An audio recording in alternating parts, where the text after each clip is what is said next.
Hello and welcome to our weekly share with the commentary of the Alshich on the week's Parsha. This week's Parsha is Mikeitz, and as usual, we'll start with our dedications for people who needed Refuah Shalema. So let's start with Rafael Chai Ben Sora, who is doing Baruch Hashem well and should continue to do so. Oria Chaim Ben Chani Yehuda's the little boy waiting for the lung transplant. For Yecheskel Yehuda Ben Yenta. For Chaim Mordcha Dov Ben Esther, who was waiting for a procedure. Shmuel Ben Chana. Achai Simcha Ben Janet Jamala. All of them should have a Refuah Shalema. This week's Parsha. Oh, and of course, if you would like to dedicate the share, and then please let me know. We can negotiate prices, sponsorships, and just send me an email to yy@askrabbiyyy.com for a refuah for someone who's not well, to celebrate a bar mitzvah, a wedding, an anniversary, any good Jewish reason. Until we come to this week's Parsha. So this week's Parsha is, of course, we're in the middle of the great dramatic story of the conflict between Yosef and the brothers and its consequences, ending up with him, of course, eventually becoming the king of Egypt. There's a lot to say in this. We all have a stab at just a tiny piece. If we can cut off a piece of this to get our teeth into. It's also, of course, the last night of Chanukah.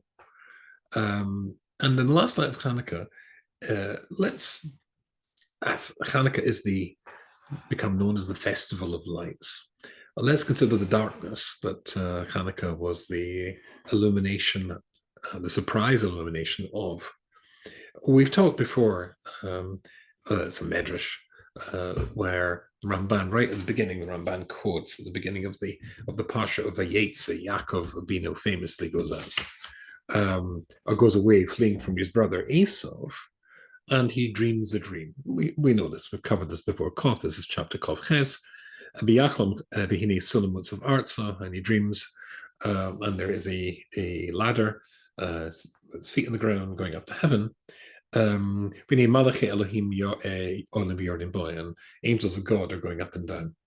Not as many midrashim as to what these angels signify, but the Ramban goes with the part of the medrash which says that there were 4 angels in all, and these angels were the angels of the nations or empires that would control and have dominance over the Jewish people.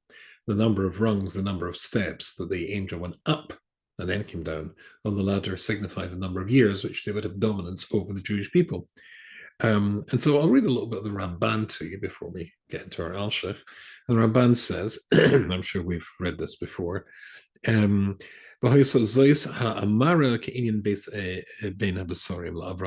this prophetic vision was the same and had the same purpose as the one that Abram saw, was shown to Abram at the Bris Ben Abasarim, this story of taking animals as a sacrifice, cutting them in half and walking between the parts. Strange and enigmatic story in its own right. But what Abram was experiencing there was a glimpse into the future and the fact that the Jewish people, his children, would be dominated by these 4 nations. This, the ladder of the angels going up and down, is and fulfills the same purpose. But it was looking over again tonight, just clarifying this. There's something that struck me, I think, rather forcefully for the first time. It showed the ascent and descent, the rise and fall of these nations. That's called the Malachi Elohim. As it says in Daniel, is the source of the idea that each nation has an angel that represents it in heaven. Fine. But then it gets into the kishkas of it. So it says, Horat Sar Malchus Bovel, the first exile was Babylon, the destroyer of the first temple. And Oilim Shivim Oikim Biyardim went up 70 rungs on the ladder and then came down. The Herod Sar Malchus Modai. And then when that empire collapses, the Persian Median empire takes over. Oile Chamishim B'Shnayim Oikim Biyardim went up 52 rungs on the ladder. So apparently that's the amount of time that they had dominance over the Jewish people. That takes us to the Purim story. The Herod Sar Malchus Yovan. And then that were shown. Yaakov was shown. Well, Avram as well, obviously. But in this particular case, Yaakov was shown the angel of Greece going up. 180. So this is the thing that struck me. And of course, after that, there's Esau's angel that goes up and never comes down and has never come down. We're still in Esau's exile. But of the three previous ones, 70 years, 52 years, and then 180 years. So of these three previous exiles, the one that was the most debilitating for the Jewish people, the one that would be able to rob them more of their Jewish identity than the other two, is obviously the one that's lasted the longest. 180 years is a long time in history. Not in Jewish history, which is, we talk millennia, but generally in history. I mean, I can't remember last week, but 180 years is what, if we generally call a lifetime 50 years, or 70 years, David Melech says 70. So it's basically 3 lifetimes. That means it's your lifetime and your father's and your grandfather's, but it's the beginning of your lifetime as well. So it's really your father, your grandfather, and your great-grandfather. For the norms, the expectations of society to have lasted for that amount of time makes it pretty solid. It's going to be, you'll assume that goes on forever. I mean, theologically, philosophically, you would obviously agree that a change could and might, perhaps will come, but it's not really on your horizon after such a dominance, societal dominance of, as it were, the history books. Now, 180 years later, there's going to be, to change come after that, you can imagine that 180 years with the dominant philosophy of Greece eroding Jewish people's attachment to Judaism, then there is indeed going to be plenty of scope for a massive defection and absorption and assimilation of Jews. And of course, that's exactly what happened. So the darkness there is really pretty intense. I wrote in my notes right at the end, but I can't resist telling you now. I saw this in the Vilna Gaon recently. The Vilna Gaon points out that the Hebrew word for darkness is shachar. And yet it's the same word for shachrit or shachris, the morning prayers. So it should not be called shachris for the morning prayers, because that's daylight. Shachris should be the name for the evening prayers, which of course we call Mariv. But the Vilna Gaon says that the very darkest point, the most shachar point, is the split second before light breaks. So at this moment, when, as it were, a sociologist would say that the Jewish people are finished, indeed, as they said in America in the 1960s, that would be done and gone by this stage of Jewish history in the United States. But in actual fact, the Jewish community is growing exponentially, particularly and specifically amongst those Jews who are most committed. Totally unexpected. There's going to be that sort of renaissance happening, or there was that renaissance happening, the story of grace. So that's the theme, of course, of Chanukah, the times that we're going through now. And as we said before, the theme of the Parsha often stims, as they say in Yiddish, also often fits perfectly with the theme you'll find in the Parsha. A time of tremendous darkness, and then giving way and retreating in the face of light, in fact, a dazzling light, 8 nights of dazzling lights. But also we said, I think last week, that also the time in history that we're in, so we're in quite dark times, the Parsha is also going to talk about that. Okay, so when it looks dark and when there is no hope, takes us to Paro and Yosef. Now, Yosef, of course, has been falsely accused of something he didn't do. That's the prototype for the Jewish experience through all of the ages. Accused of something, even though the evidence, if anybody was to be interested in the evidence, would show that he did not in any way propose or try to seduce or rape, indeed, Potiphar's wife, but nobody was interested in the evidence. After all, it was a Jew. Doesn't that ring a bell in today's world? So let's just ignore the facts and just go with the BBC or CNN or the New York Times. So basically, That's the story with Yosef. He's thrown into prison for 10 years. He's stuck in there for 2 years altogether. That's as a consequence of him turning around to the man he's just given this beautiful interpretation of his dream, to the Tsar Mashkim.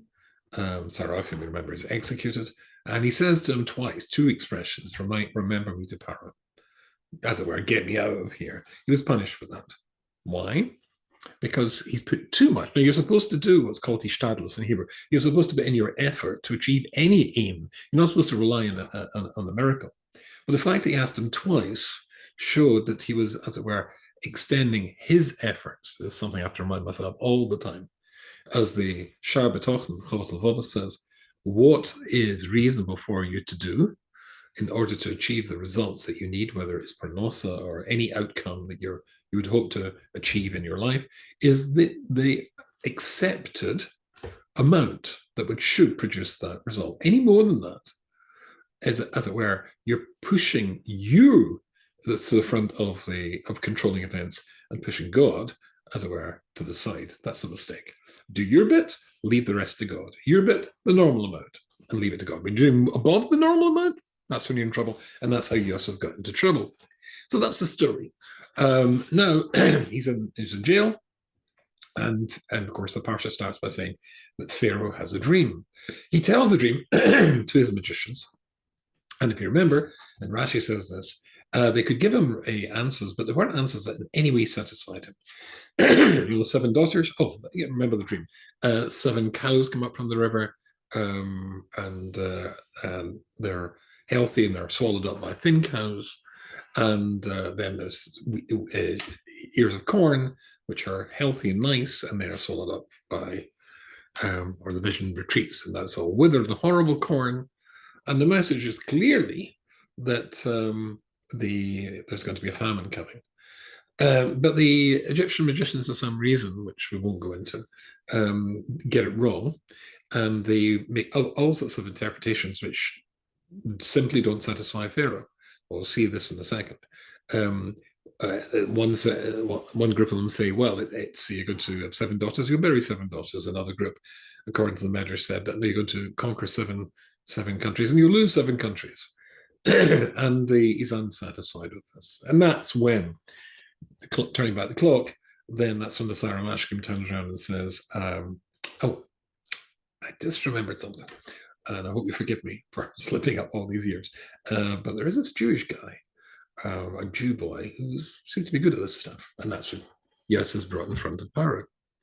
It's interesting. Then we go to let's look at the Alshich, and I'm using my brand new Alshich, which was a gift from a very sweet rabbi and a group of rabbis who are very much involved in the Alshich. And I'm very proud to be joining with them to try to raise funds for the Alshich shul, which is in desperate need of repair with leaking roofs in Sfas. Incidentally, the only shul in Sfas, which is the original shul, built for the Alshich, by the Alshich, as it were, in which he used to daven. All the others, including the Ari shul, was destroyed in the famous earthquake that killed so many people in Sfas. So I'm going to be involved in that. I will undoubtedly be talking to you about that in weeks to come. Never mind. Here is the beautiful new set of Alshichs that they produced. I've shown you this before. And this is the first week I'm actually using it in the shir directly. So if you bump into those rabbis, do tell them. Anyway, we are looking at when Paro Yosef is brought in front of Paro. V'yama Paro el Yosef, and Pharaoh says to Yosef, right at the beginning is Mosek Tezvov. V'yama Paro el Yosef halam chalamti, cholam chalamti, I have dreamt a dream, opoiser ein oisai, and nobody can interpret it for me. V'ani shomati alecha lemor tishma chalam lepazar oisai. That you can listen, tishma chalam, you listen to dreams and you know how to interpret them. Now this is interesting because the Alshich points out here that in the beginning of the story, when it tells us what the Egyptian magician said to Paro, it says that nobody could nobody could interpret it to my satisfaction. They could interpret it, as I just showed you what the interpretation was, but it didn't satisfy him. But here, he turns around and he changes that. He misses out. Nobody can interpret it to me, or to my satisfaction. He just says nobody can interpret it, full stop. I wonder do I change that? Or rather, the Alshich wonders why I change that. So I'm going to take you into a little bit of Alshich here, which is pure Kabbalah. Although, having said it's pure Kabbalah, it's actually a Gemara in the Bavli, and the Talmud Bavli, and it's around about Nun Hey, if I remember correctly. And sorry, did I say Shabbos? Brochus Nun Hey, yeah. And there is where there's a page, and about 3 or 4 pages of when the Talmud discusses dreams, and the efficacy of dreams, the understanding and interpretation of dreams. Of course, Judaism considers dreams to be very significant, or can be significant. I quickly have to tell you here, Rashi says, quoting this Gemara, that in the vast majority of cases, the vast majority of a dream, that is 59/60ths of a dream, is complete nonsense. There's only one fraction that may be, as it were, a taste of prophecy, a glimpse of the future. And I've covered that in previous shiurim. But let me read to you what the Alshich says here. It's very interesting. So what does Paro say? Lo omar opasra ein isoli. He doesn't say, as it said previously, he said previously before, that nobody could interpret it for me, to my satisfaction. That's in Posach Ches. Rather, in Posach Isol Apara, nobody could understand it at all. As the Gemara says there, sorry, in the Medrash Rabbah, the people can interpret it, but not to the satisfaction of Paris, we just explained. Okay, in Zochel B'Yir, so he's scared. Paris was scared. He wants to know what this dream means. Nobody's telling him, or nobody's able to tell. So he's scared that this Jew boy, is going to, as it were, he'll be more of the same. Because if he says nobody interprets it to me, he's telling Yosef, yeah, people have interpreted it. And he doesn't want Yosef to know that for a very simple reason. And this is, I'm not going to be able to go into this properly. It's a fascinating subject in its own right.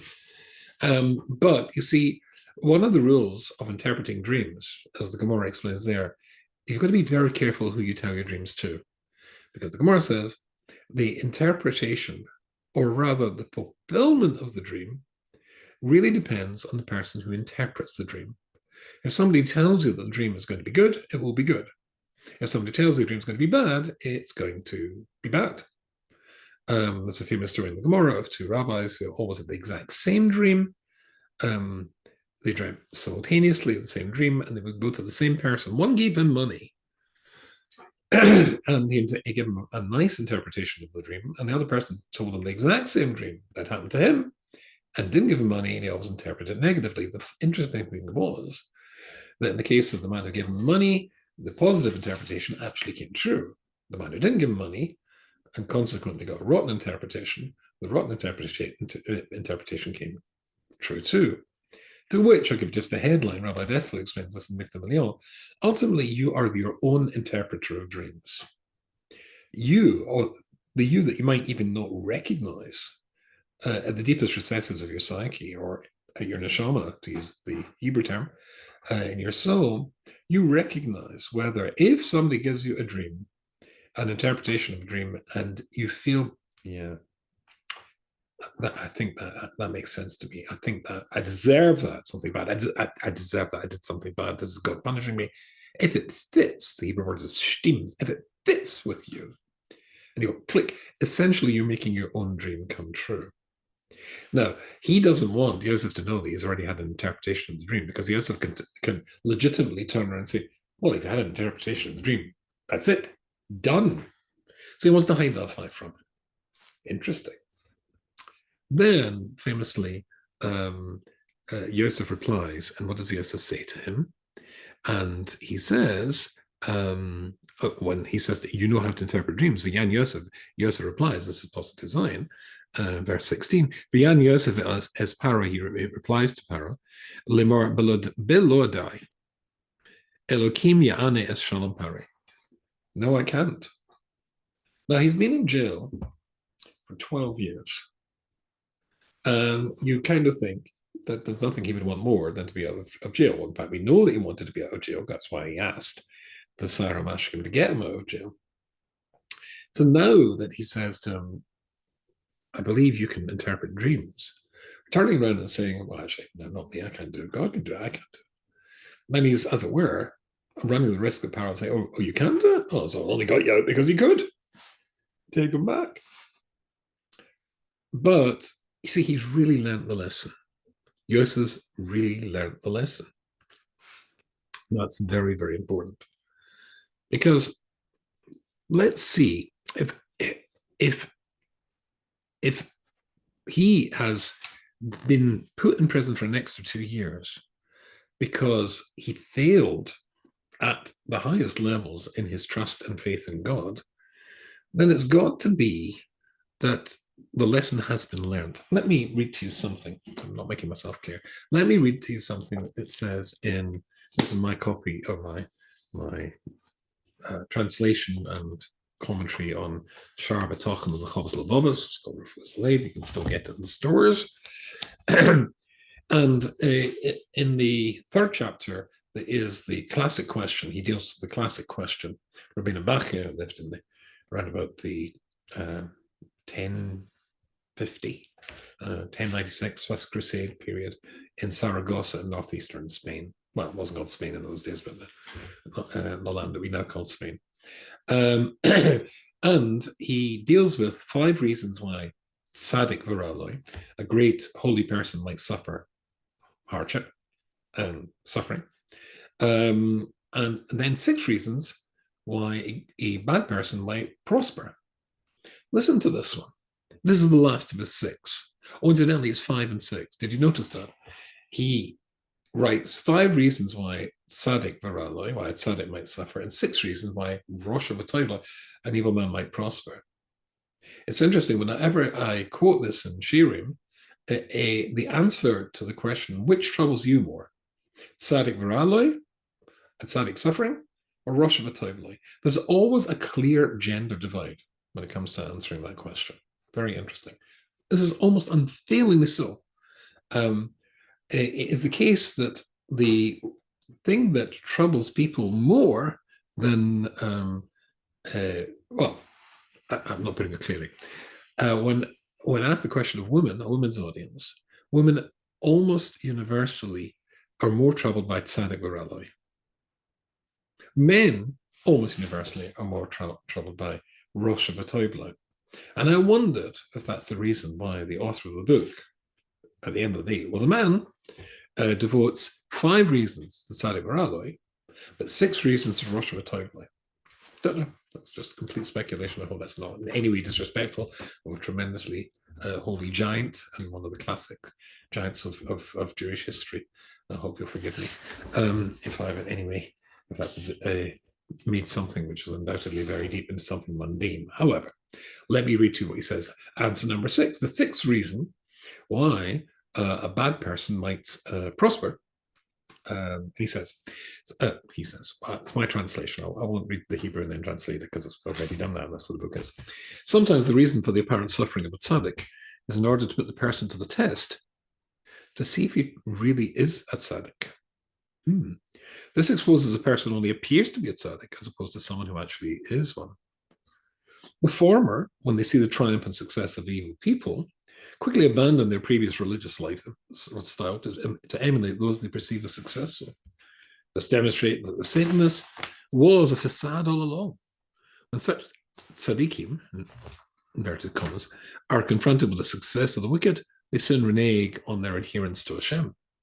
Real tzaddikim are willing to accept the domination and ridicule the evil people subject them to. Their dedication to Hashem, despite their suffering, proves they are the genuine article, at one with Hashem and faithful in their devotion. That's interesting. So Yosef certainly, all the commentators say, had a little bit more work to do on this very point, because he put too much effort into trying to get out of prison, too much of his own effort, and not sufficiently relying on Hashem. He's in an extra 2 years. And as it were, he gets out of this dark dungeon, this dark place, psychologically, physically, etc. He's got a chance to be out permanently. And it's going to be guaranteed if only he says, yes, I'm very good at interpreting dreams. But he doesn't. He tells us, no, it's actually not I can't do that at all. It's entirely up to Hashem. Hashem Atama, Im Kain, I'm back to the Alshich. Ich age davar shelo yodach mecha, Allahu ki Elokim yana. No, I can only answer what God says.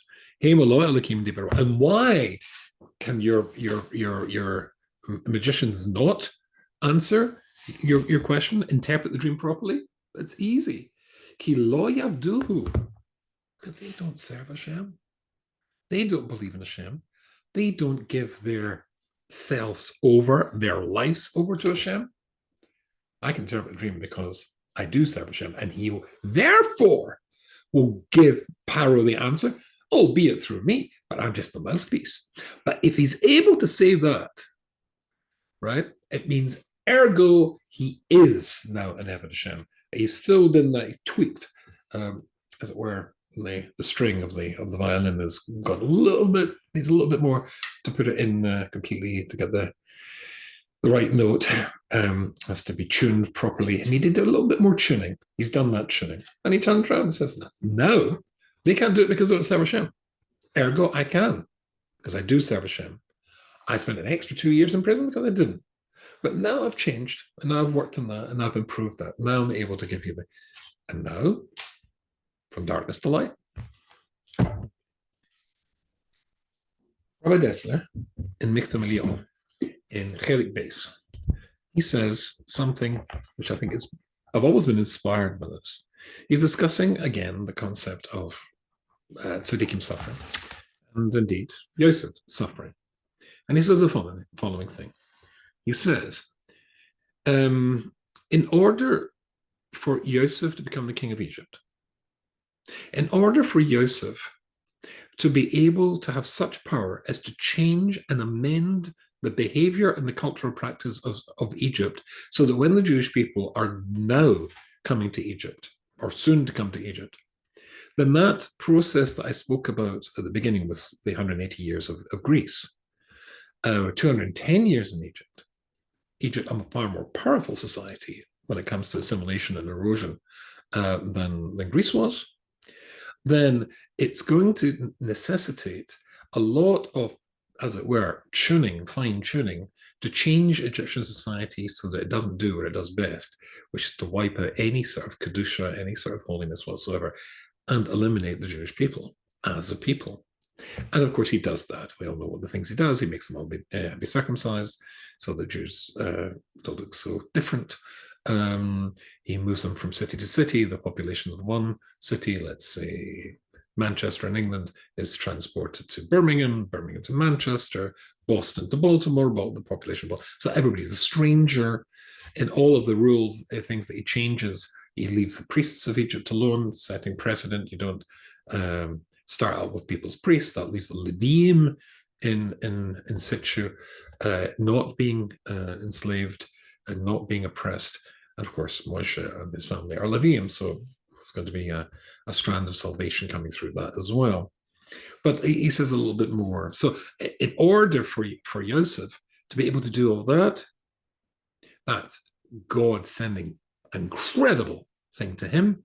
He's got to send an incredible thing to God. So listen to this. And that is, the Haino, Zchus Mitzad HaOdam, he's got to generate some fantastic merits in his own right. In order to unleash or to open the potential within himself to be able to do that, he had to go through some tough times.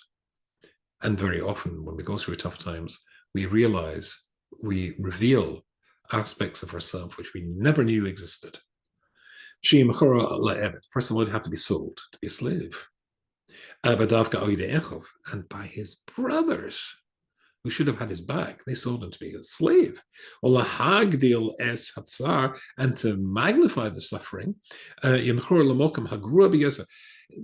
sent him to be in a place, this is the worst, the most spiritually corrosive of all, which was Egypt. And no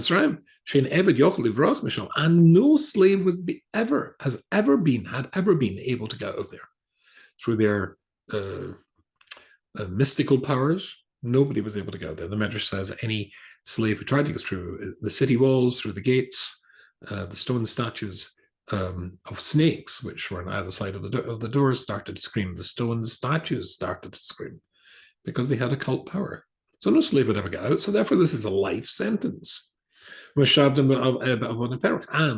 as we say in the Haggadah, the way they treated their slaves was with tremendous harshness. And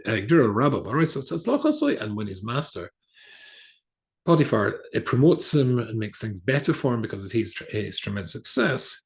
Shuv kopetz alop in the sign Hanora shal Isha Sadonov. Then is the whole story of the attempted seduction of the wife of his master, of him, not the other way about, being put on trial, being found guilty when he was innocent, bringing the name of Jew into disrespect throughout Egyptian society for not doing anything wrong. And Rabbi Dessig say, and at no point did he have any complaints against God. He accepted it all upon himself. And 10 years in a dungeon, 10 years in darkness, plus another 2. And then the light before the dawn, or the darkness before the dawn, and then eventually he gets out. Well, we're living through some pretty dark times at the moment as well. It's important to bear in mind that all the themes all converge around the same idea, that there is the story of an Egyptian exile, which, as it were, is the prototype for all of them. 180 years of Greece, a repeat, if you like, in which the Jewish people are going through really dark times. But sometimes the dark times that we go through really are the dark before the dawn. But not only that, sometimes if we allow it and if we work on it to achieve it, it can produce the very greatest potential within you as an individual Jew, me as an individual Jew, us as individual Jews. That I hope, that I daven, in fact, I even expect, is what we're going through now. What we're going through now, these dark times, are really the shachar before the boker, the dark before the light, when we will see Beis Mashiach, Bein Beis Hamikdash, Am Yisrael Chai.